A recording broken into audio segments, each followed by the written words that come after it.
Hola, muy buenas noches, bienvenidos a una emisión más de A Fondo, espacio de análisis periodístico donde abordamos aquellos temas que consideramos son de su interés, del interés público.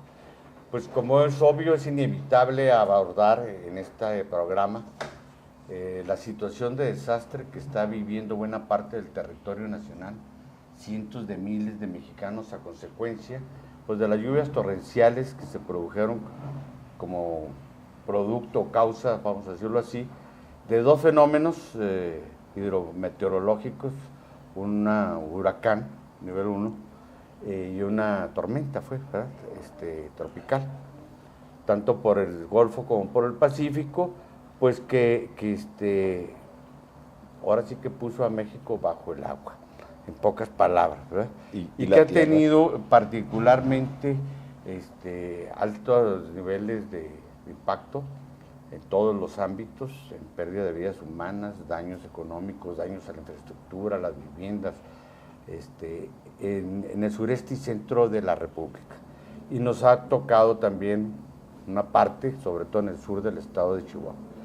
Pero usted pues seguramente ya tiene el recuento de los daños, lo ha seguido por la prensa, por la radio, por la televisión, ha conocido los testimonios de quienes están viviendo las consecuencias de estos desastres y por lo tanto nosotros queremos abordar en este programa el fenómeno desde otra perspectiva y la pregunta que todos nos hacemos es, a raíz de estos acontecimientos, si realmente México cuenta con un sistema de prevención de desastres adecuado, funcional, eficiente y de un sistema de protección civil que protejan tanto el medio ambiente, la vida, la integridad de las personas como los bienes, como sus bienes materiales. Y para abordar esto desde la perspectiva periodística hemos invitado al director de la revista Acerto y del programa radiofónico Acerto, Luis Javier Valero Flores. Bienvenido, Luis Javier. Muy buenas noches, Javier.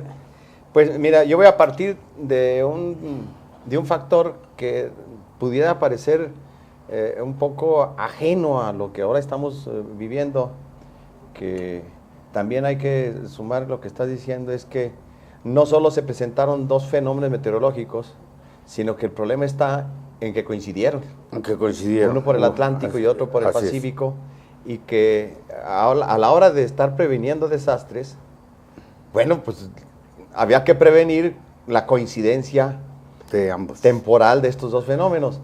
Pero mira, lo que quisiera primero abordar es, creo que México ya está en condiciones, y me parece que además lo que hemos vivido como en los últimos 30, 40 años, quizás 50, debiéramos desaparecer al Ejército Nacional. Canijo, a ver, ¿por qué? Y crear la Guardia Nacional. Porque mira, medio país se inunda en una parte del año y otro medio país se muere de sed. Uh-huh. Y no tenemos, en estos momentos, no tenemos un solo equipo, una sola agrupación o dependencia encargada, especializada de enfrentar los desastres naturales a los que el país se enfrenta todo el año y todos los años.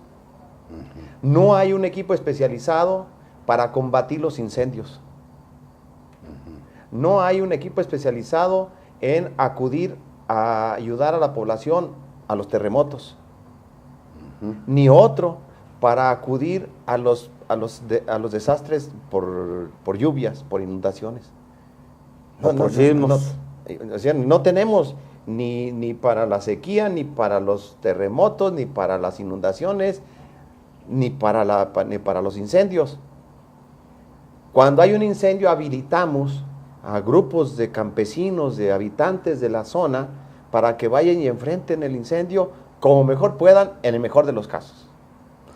Porque esto descansa, creo que a eso te refieres, en el ejército, en el plan DN3, así es, que realiza esas labores de protección civil sin que haya una agrupación especializada al respecto. Pero mira, vamos al origen del problema. Creo yo que es importante para que nuestros televidentes vean en qué perspectiva queremos abordar el asunto.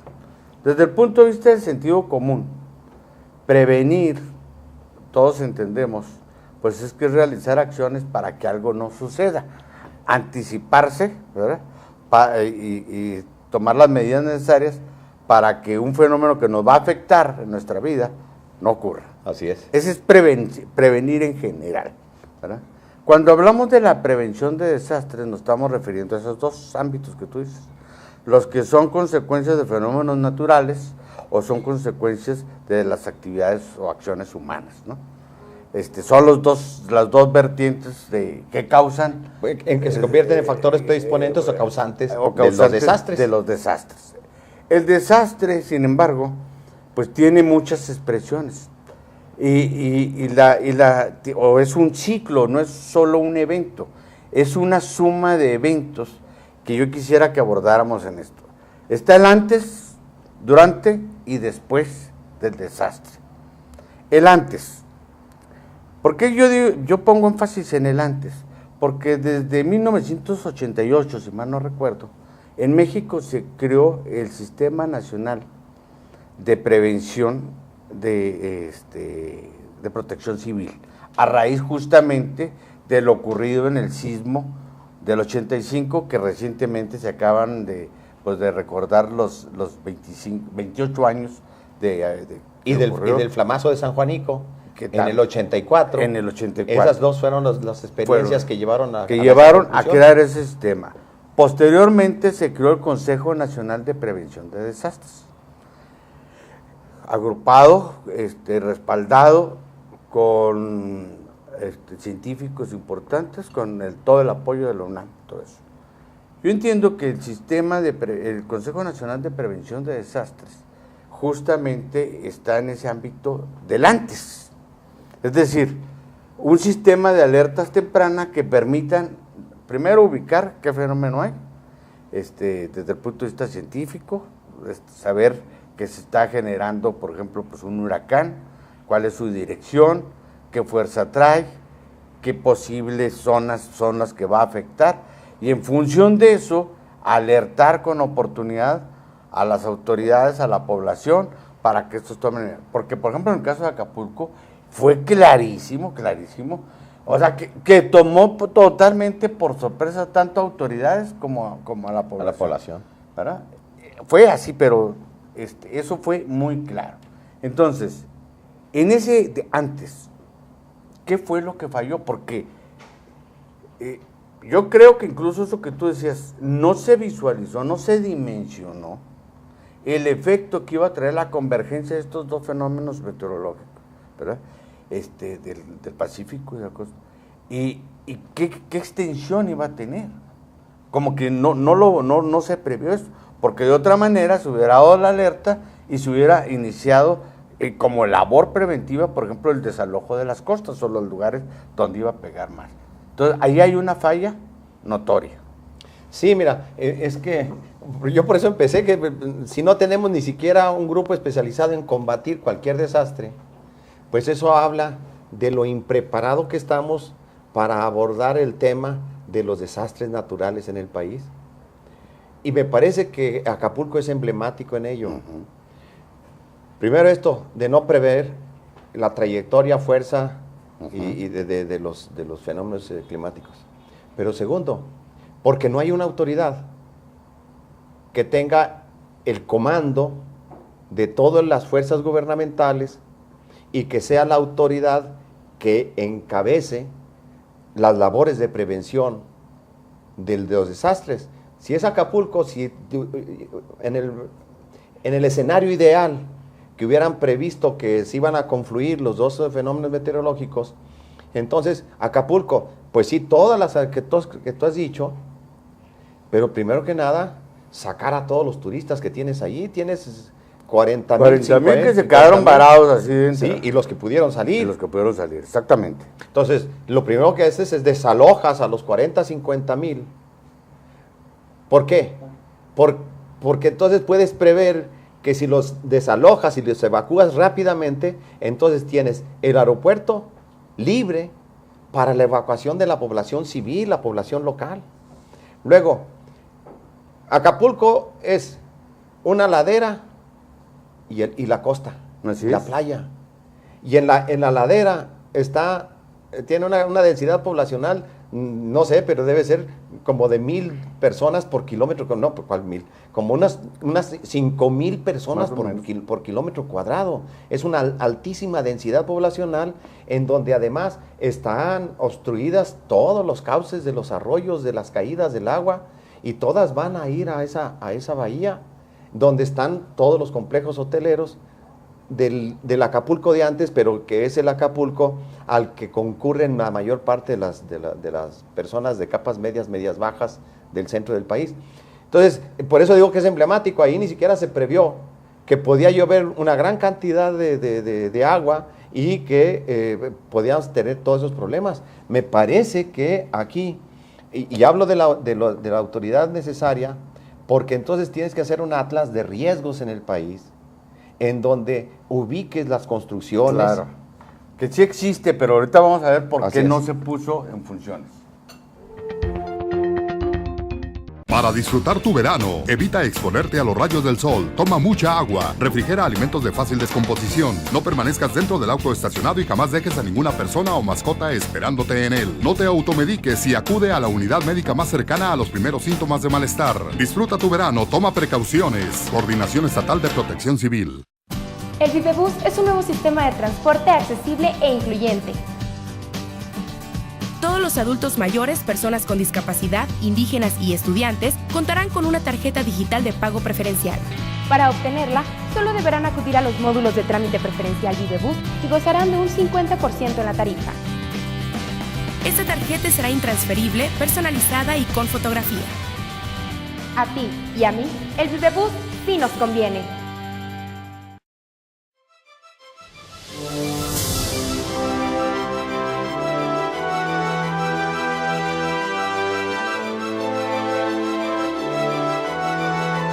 Empezar desde cero. Crear. Prepararme para poder dar lo mejor de mí en todo momento.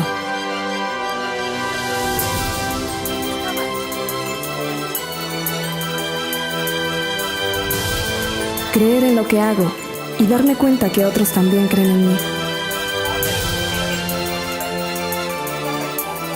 Hay cientos de cosas que me hacen sentir que voy bien, que puedo lograr más. Pero solo una me hace llenarme del orgullo de ser universitaria. Orgullo de ser Watch.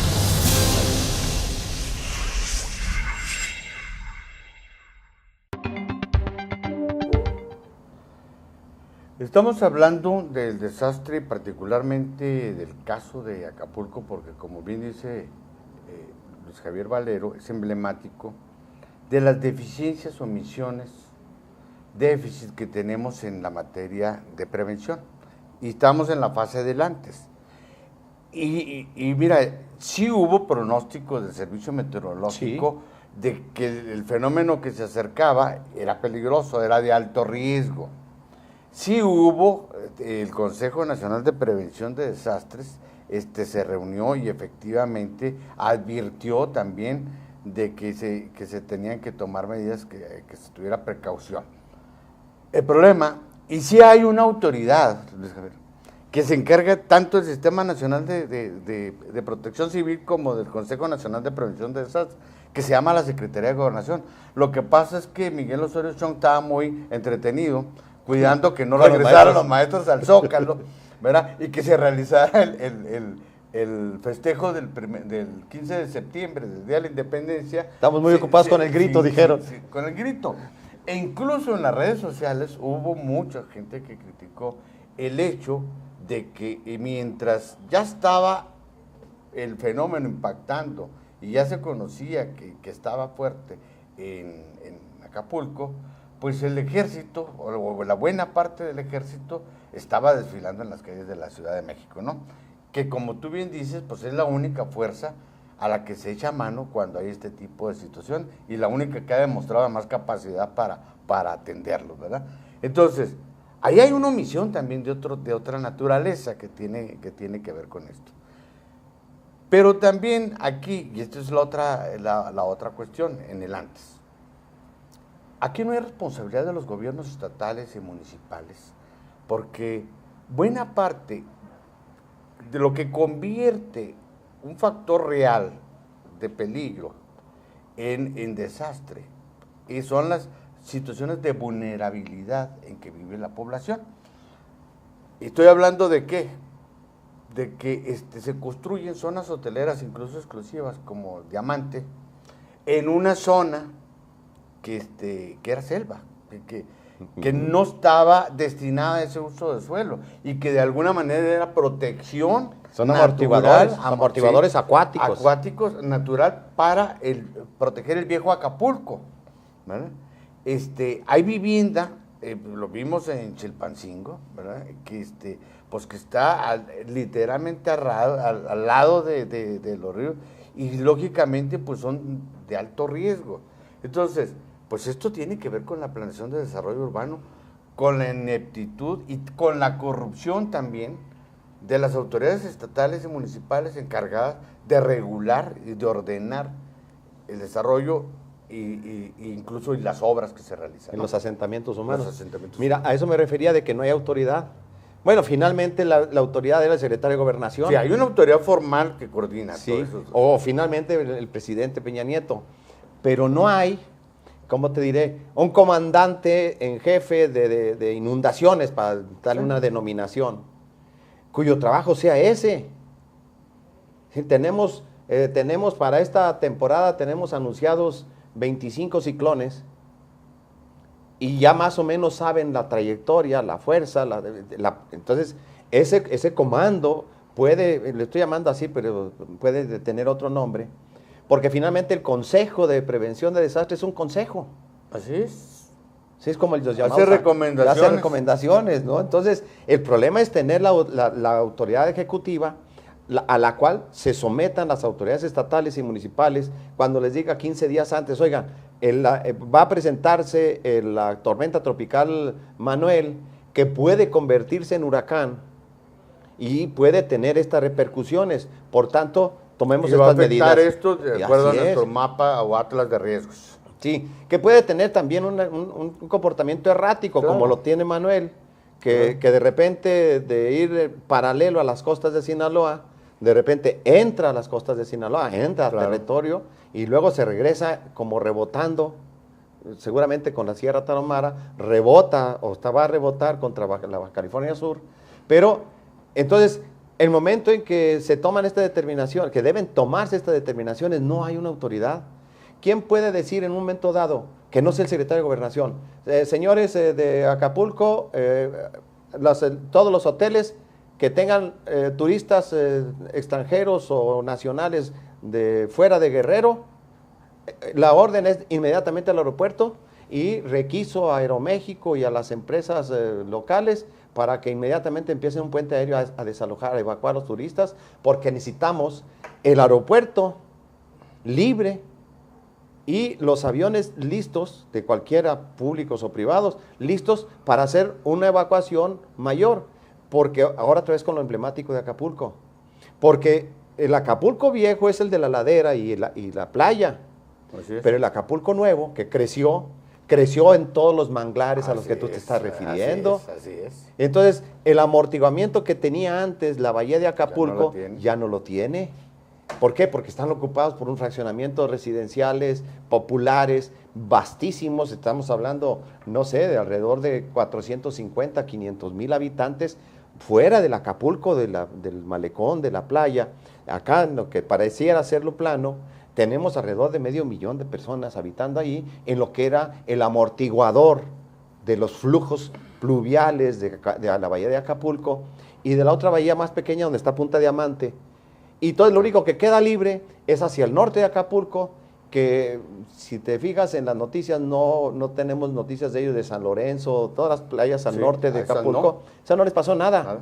porque no hubo la obra humana que posibilitó esta tragedia, que bueno, es una tragedia humana, pero no ha significado un mayor número de víctimas fatales, que se incrementó por otro desastre semejante, que es el del pueblo del municipio de Atoyac. Atoyac de Álvarez, La Pintada. La Pintada.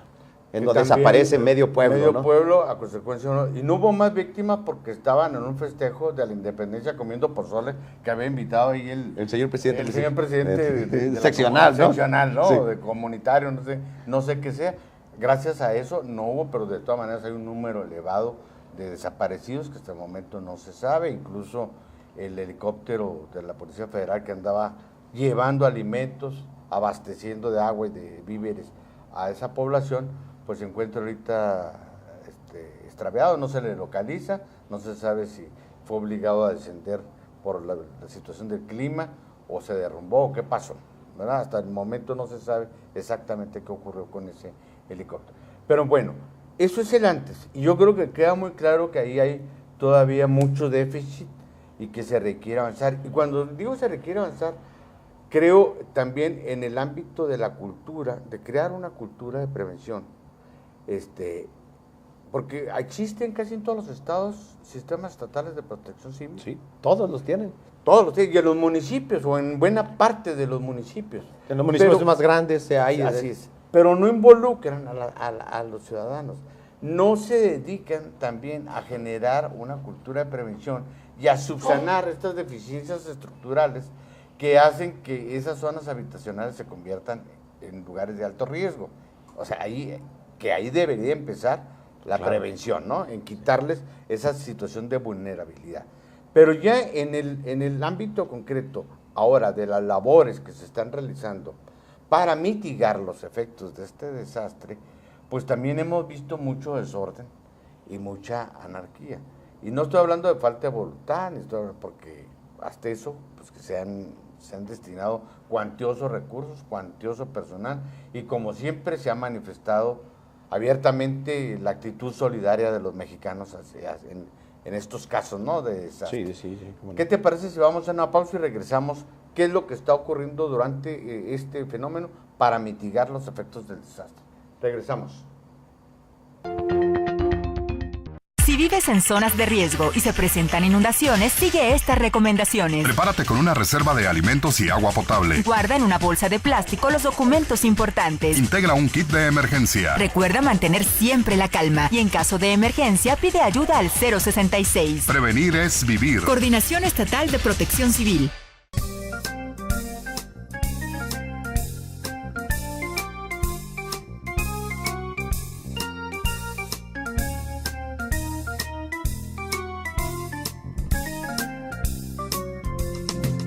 London Café, un lugar para disfrutar. Olvídate de cargar efectivo o estar buscando cambio. El sistema de pago Vivebus es fácil y muy práctico. Con la tarjeta digital Vivebus podrás accesar a la ruta troncal y a los autobuses de las rutas alimentadoras. Podrás adquirir tu tarjeta en cualquier terminal o estación. Solo sigue las indicaciones que aparecen en la pantalla.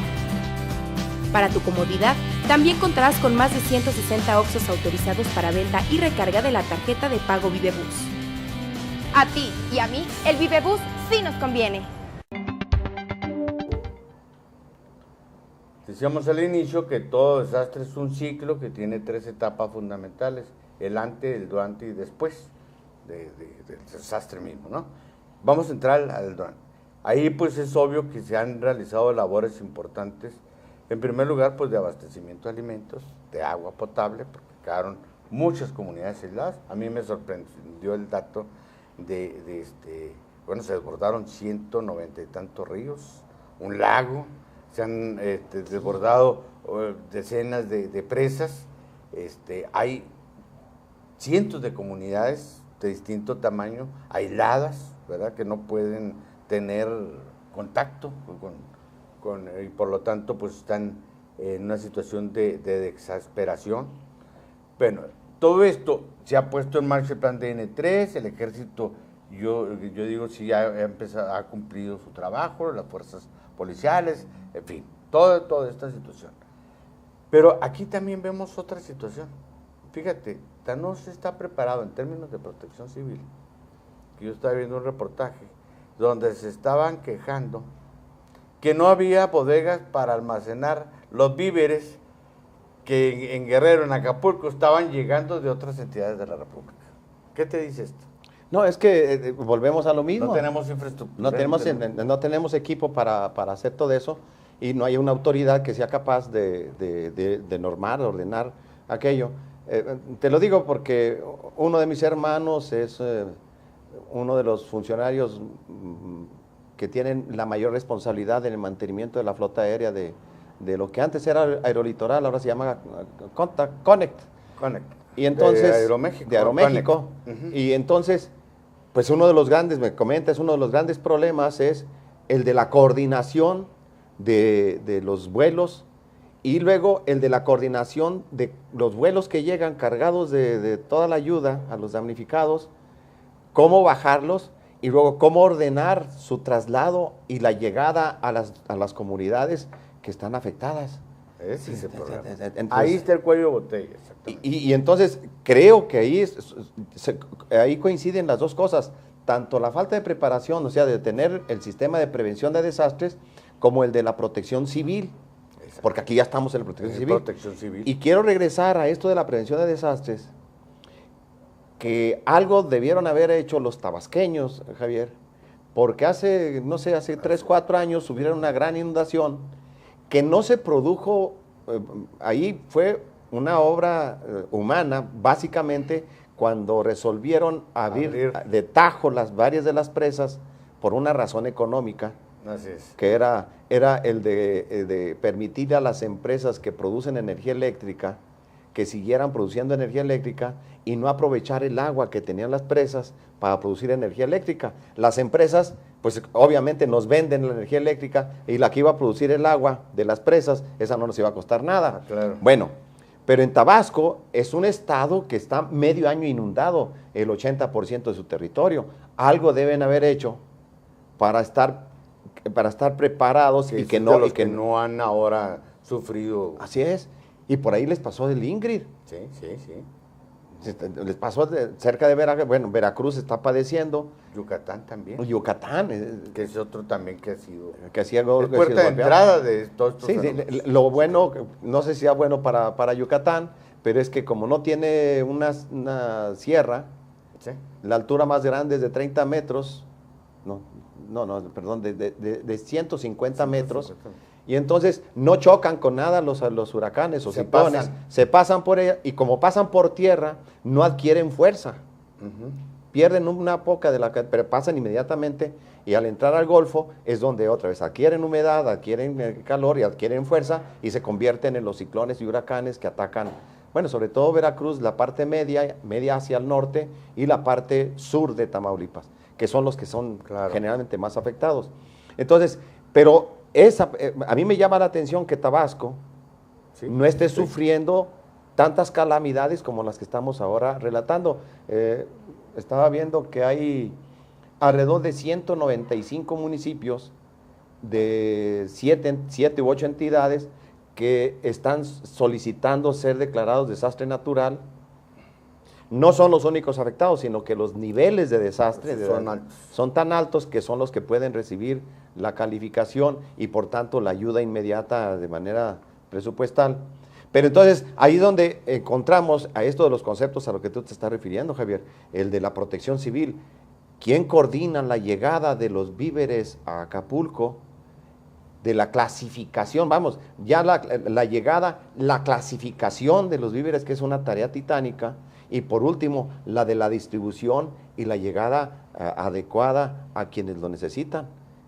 Y también es de verdad absurdo, yo lo digo, yo sé que a lo mejor es un desplante de imagen política, pero que el secretario de Comunicaciones y Transporte, la secretaria de Desarrollo Social, el mismo presidente de la República, tengan que estar operando directamente en Acapulco para atender, mitigar los efectos de esto, porque es justamente a partir de eso donde se puede restablecer el puente aéreo para sacar a los turistas y llevar los alimentos.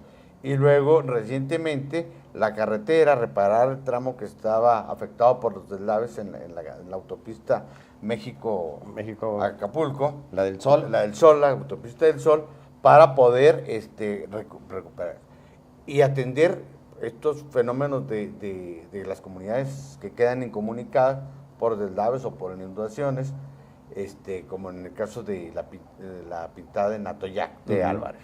Pero esto se reproduce en toda la geografía, en la Huasteca Potosina, y hay como 500 comunidades aisladas. Es decir, esto es un fenómeno generalizado, no es una situación excepcional, sino se puede decir normal, que habla de que en estos terrenos, y vuelvo a insistir, los sistemas estatales y municipales de protección civil, pues están nomás, ahora sí que, de letras, ¿no? En el organigrama, porque, pues, si no va a la federación, no hace nada. Por eso empecé los comentarios esta noche, entiendo. Javier. Ya entiendo en qué contexto lo estás Entonces, nosotros gastamos, lo hemos comentado varias veces, gastamos en el sexenio de Felipe Calderón cerca de los 800,000 millones de pesos en el combate al tráfico de drogas. Así es. No disminuyeron los adictos, no disminuyó el consumo, la violencia no disminuyó, el precio de la cocaína en las calles de Estados Unidos, de las ciudades de Estados Unidos, al contrario, disminuyó y aumentó su cantidad en las calles de Estados Unidos. Es decir, es un total fracaso. Y a eso le destinamos 800,000 millones. 800,000 millones en el sexenio. ¿De dónde sacarían dinero las entidades, los estados y los municipios para crear sus equipos especializados en el combate, en la prevención de desastres y en la protección civil? Pues no hay. Yo sí creo, por tanto, que habría que hacer, ya sé que es una reconversión, pero disminuir a la mitad los presupuestos de seguridad pública pareciera un... estoy diciendo cosas inauditas, ilógicas, pero no necesitamos a cerca de 300,000 hombres sobre las armas para combatir el narcotráfico. Está claro que no se necesitan muchos elementos militares, cuando tenemos 35,000 de la Policía Federal y luego se van a crear otros 5,000 para la Policía. De la Guardia Nacional. De la Guardia. Entonces, me parece que sí podríamos hacer un esfuerzo y disminuir a la mitad los presupuestos de seguridad pública para dar origen. Yo digo que incluso esos mismos elementos, ya que no sean soldados. Puede ser técnico, técnicos se genera empleo. Sí, los cambiamos de giro y en lugar de que estén haciendo prácticas, yo sé que son muy importantes las prácticas militares y que deben estar haciéndolas permanentemente, pero la mayor parte del tiempo es tiempo ocioso, no, sí, estar desfilando y practicando tiro y prácticas militares en lo general, pues es ocioso, pero tenemos un país de desastres, porque empezar a combatir las causas humanas de los desastres, pues nos lleva mucho tiempo y es muy difícil. ¿Cómo cambias a las comunidades sobre las laderas de Acapulco? No, pues si no le das opción, ahí van a estar. Vamos a una pausa y regresamos al siguiente segmento para ver qué sigue en la tercera fase de este ciclo, o sea, el después, lo que es la reconstrucción, la rehabilitación de los daños. Abordar el Vivebus es fácil, cómodo, pero sobre todo seguro. Recuerda siempre cruzar por las esquinas y avanzar cuando el semáforo te lo indique. La entrada y la salida a la estación o paradero será siempre por la rampa. Si no cuentas con tu tarjeta al entrar, puedes adquirirla. Si ya la tienes, puedes consultar o recargar tu saldo. Todo aquí en la máquina expendedora de tarjetas. A unos pasos está el acceso general. Solo pasa tu tarjeta y automáticamente cobra el pasaje y tendrás libre acceso al autobús de la Troncal. A ti y a mí, el Vivebus sí nos conviene. Cuando se empezó a manejar el concepto de protección civil fue bajo justamente el término de defensa civil y fue a raíz de la Primera Guerra Mundial, cuando la población se empieza a organizar por sí misma para atender pues a los heridos en la guerra, para sofocar los incendios provocados por las bombas, la aviación particularmente, cuando se organizan para evitar la rapiña, que es un fenómeno también que está presente dando siempre y se da en todo desastre natural o provocado por la actividad humana, pero desde ahí se empezó a desarrollar esto. Y yo creo que efectivamente esto podría ser exitoso si tu propuesta de crear cuerpos especializados involucran a la población civil porque es ella la que le interesa proteger sus bienes, proteger su vida, proteger su entorno. Si tú le dices a un campesino en la sierra, oiga, aunque tú no le digas nada, él lucha por apagar un incendio, por ejemplo. ¿Por qué? Porque pues, va en contra de sus intereses, de su economía, es su entorno, es donde vive, y él, aunque no le diga a nadie, aunque sea con un asadón, va y arma una... Y se ponen de acuerdo entre ellos para ir a pagar. Bueno, así es. Si aparte de eso los capacitas y les pagas por esa labor, pues yo creo que tendrías excelentes brigadas, ¿verdad? Y conocen el lugar. Y además adquieres aviones especializados en el combate a los incendios y luego con presupuesto para comprar los químicos necesarios para combatirlos. A mí me da envidia, francamente, cuando están los incendios de California. Bueno, los incendios no me dan envidia, sino cuando aparecen los aviones que combaten a los incendios y que nosotros lo único que reportamos en la época de calor es que ya llevamos tantos incendios y tantas cientos de hectáreas quemadas y lo único que tenemos es casi solamente la labor de los campesinos, de los habitantes de los lugares que con las uñas combaten los incendios. Y esto es justamente esa tecnología, esta organización, estas fuerzas humanas, lo que impiden, no van a evitar los desastres, pero sí a mitigarlos y a de alguna manera reducir los costos en vidas humanas, en bienes materiales. Mira, a mí me tocó vivir una experiencia dramática, que fue el huracán Flora que azotó el Caribe. Yo en ese entonces radicaba en Cuba. Estás en Cuba, sí. En los años 70 y tantos. Bueno. 76, 77. Sí, por ahí, sí. Y Cuba es una... Perdón si me acuerdo de eso. Pequeña, yo lo leí, no lo viví. Una pequeña islita. Y fíjate, fue tan devastador que prácticamente arrasó con toda la infraestructura, todos los cultivos de la isla. Y no hubo más que unos 5 muertos. ¿Por qué? Porque se evacuó a la población con la oportunidad, porque se construyeron refugios subterráneos para eso, y porque hay fuerzas dedicadas especialmente a atender ese tipo de contingencias, de emergencias climáticas. Es decir, no se deja ver qué pase quien se moviliza. A eso es a lo que me refiero, de que para contar con un verdadero sistema de protección civil, pues se tiene que contar con esa situación. Ahora, ¿qué sigue, Luis Javier? Viene el proceso de reconstrucción, va a salir de verdad más caro el caldo que las albóndigas, porque por no atender los reclamos de muchas gentes en cuanto a que se corrigieran los asentamientos irregulares, se movieran, etc.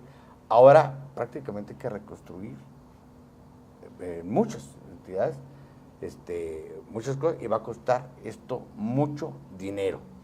Entonces, ¿cuáles son tus expectativas en esto? Lo vinculo a un tema. Se supone que en el programa que se presentó el secretario de Hacienda, junto con la propuesta de reforma hacendaria o fiscal, hay un programa de reactivación económica, ¿verdad? Que contempla 27 mil millones de pesos. Bueno, de entrada ya, el cálculo que están haciendo, simplemente, ya no para reactivar la economía, sino para reactivar los activos que se destruyeron, ya asciende a 16 mil millones de pesos. Estamos en el después. ¿Qué va a pasar? No, pues mira, haciéndole cuentas, tuvimos 2 entrevistas con el secretario de Hacienda de Chihuahua, Jaime Herrera, y él dice que somos el estado del 3%. Entonces, de ese fondo de los 27 mil millones de pesos nos va a tocar el 3%. 600, 700 millones de pesos. Pero los daños que estamos sufriendo ya y que se están acumulando en este momento en la zona sur del estado y sobre todo en Parral, pues no van a ser menores a los 100 millones de pesos. No, porque ya de entrada fueron 1,000 viviendas aproximadamente las dañadas, de entrada. Imagínate. En el caso de Acapulco, el gobernador del estado de Guerrero decía que el primer día de las inundaciones calculaban en 15 mil millones de pesos los daños. Y la federación, leía una nota hace unos momentos, le estaban ofreciendo 197 millones de pesos apenas. Y los 27,000 millones de pesos para reactivar la economía, a una economía que le calculaba tener un crecimiento de 3.8 en el año y que... Para el 14. Porque este año lo cerraron en 1.8. En 1.8 sí. y, por ejemplo, Jaime Herrera sostiene que con dificultades llegaremos al 1.5. Entonces, hay una caída peor de la que estaba pronosticando el gobierno federal.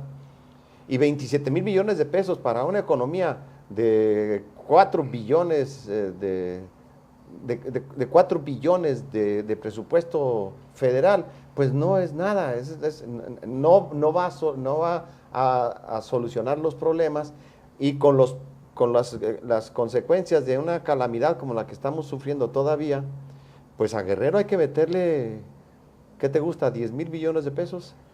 Y luego Tamaulipas, Durango ya está declarando 34 de los 39 municipios ya están en desastre.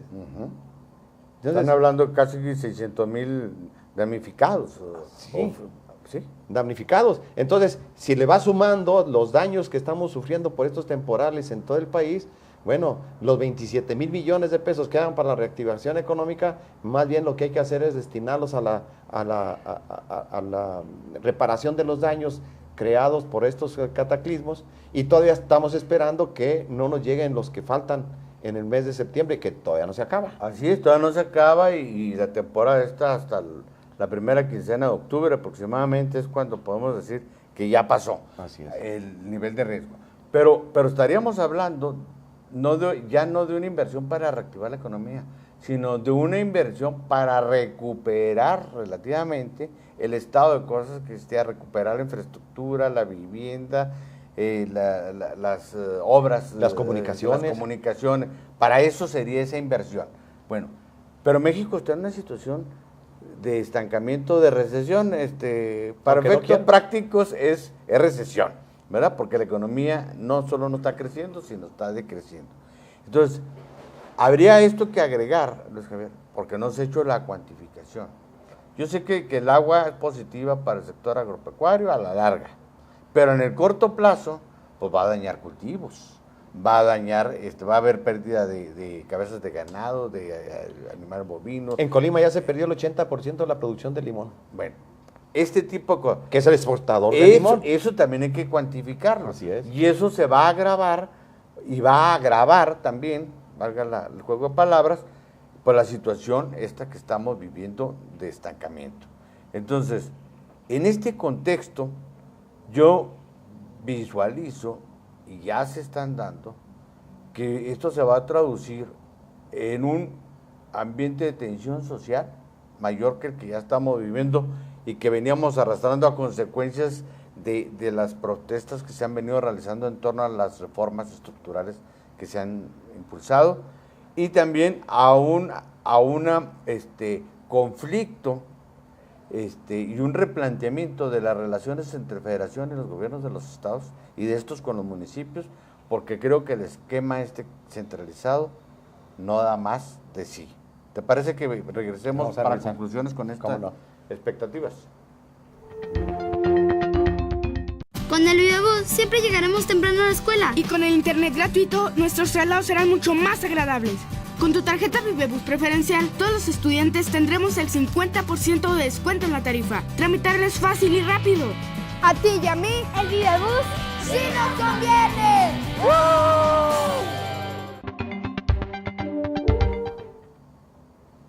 Para decirlo en pocas palabras y resumiendo un poco lo que hemos venido platicando en nuestros 4 segmentos y llegar a algunas conclusiones, podemos decir que México se encuentra no solo bajo el agua, en una situación grave que afecta a su economía, sino también de una gran incertidumbre social y política de pues, ¿qué va a pasar? ¿Tú qué visualizas en este terreno? Yo en mi persona creo que esto va al igual que el sismo del 85, sacudió, ¿verdad? Los esquemas del régimen político y las formas de organización de la sociedad civil misma, dio origen estimuló la participación ciudadana. Yo creo que algo similar va a ocurrir esto porque de verdad estamos en una situación muy delicada.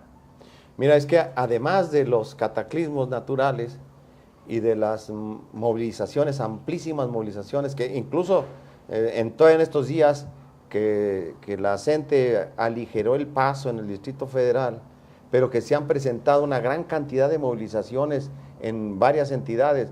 A mí me sorprendió la que se celebró en Zacatecas, la movilización más grande que haya visto Zacatecas, más de 20,000 personas en contra de la reforma educativa, y las multitudinarias de Veracruz, además de en otros, en Quintana Roo, en Durango, en fin.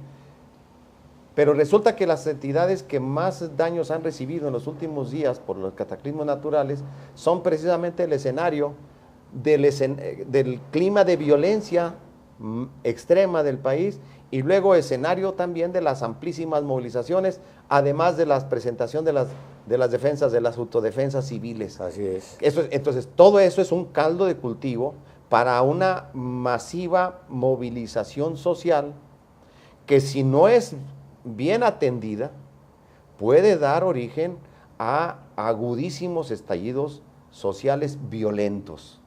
No son las condiciones en las que está viviendo la gente, no son las propicias para la organización social pacífica si no los atiende el gobierno.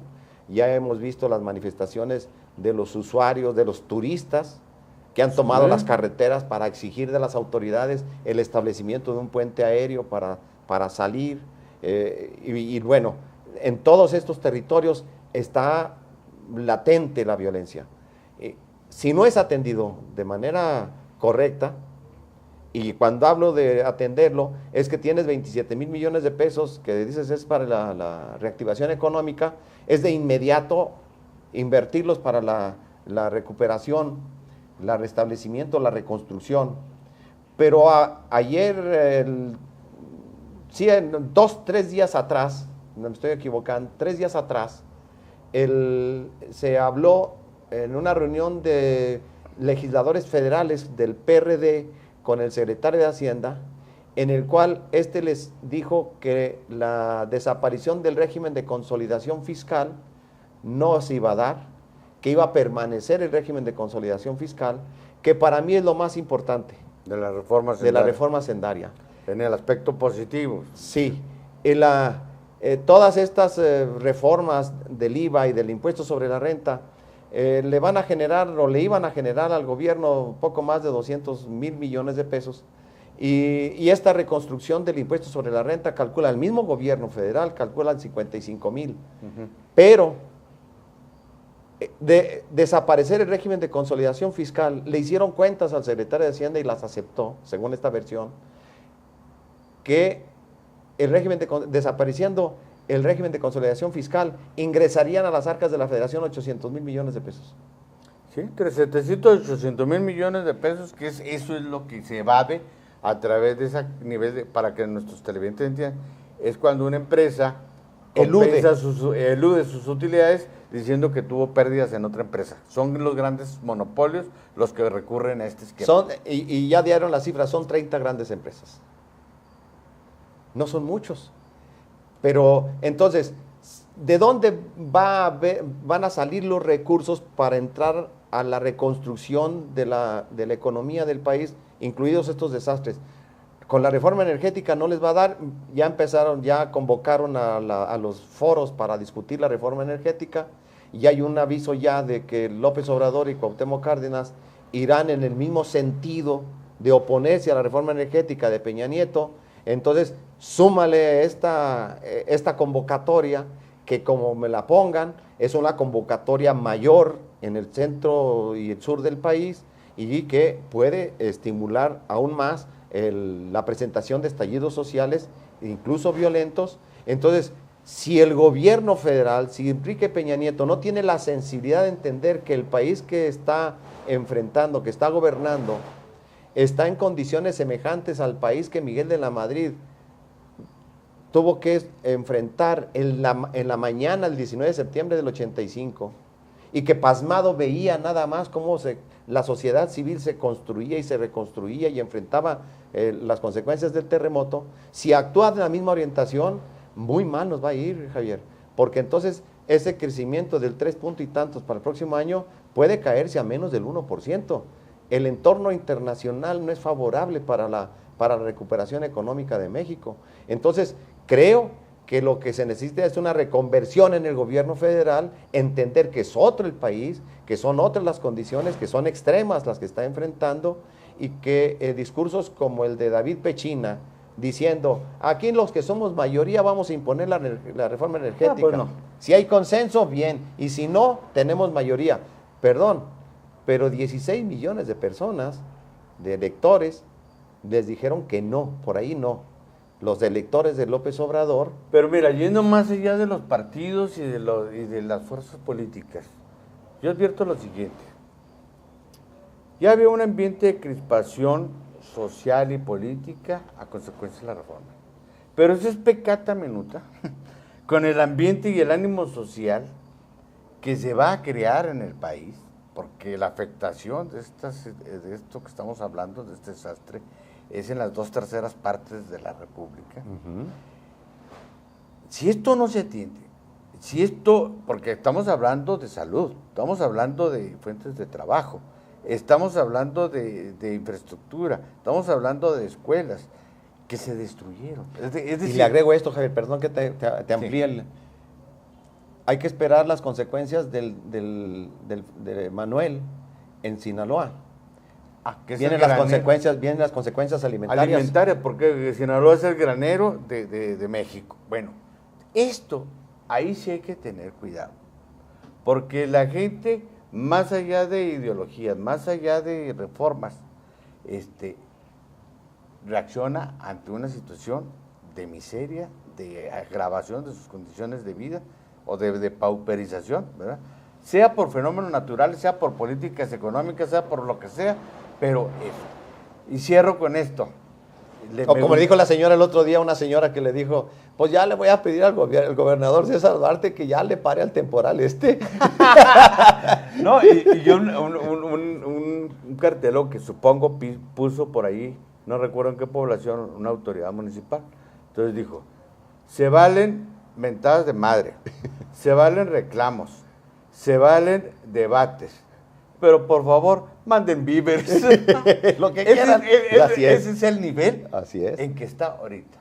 Entonces, hay que tener mucho cuidado con esto. Yo espero, sinceramente, pues que las autoridades, los responsables de garantizar la integridad de los mexicanos, sus bienes y su seguridad y el medio ambiente, pues sean sensibles a esta problemática, y efectivamente estoy convencido que esto va a modificar el curso de las reformas, tanto la educativa, la energética como la hacendaria. Va a haber cambios que no sospechamos a consecuencia justamente de esto. También van a ser víctimas de Manuel y de Ingrid, ¿no? Sí, es. Estas dos. El terremoto del 85 hizo que perdiera el PRI la Ciudad de México, por primera vez en la historia. Fíjate nomás. Luis Javier, pues muchas gracias por esta conversación. Muy buenas noches. A usted le agradezco su atención y lo espero el próximo sábado en otra emisión más de A Fondo, porque recuerde usted que la verdad nunca es superficial. Gracias.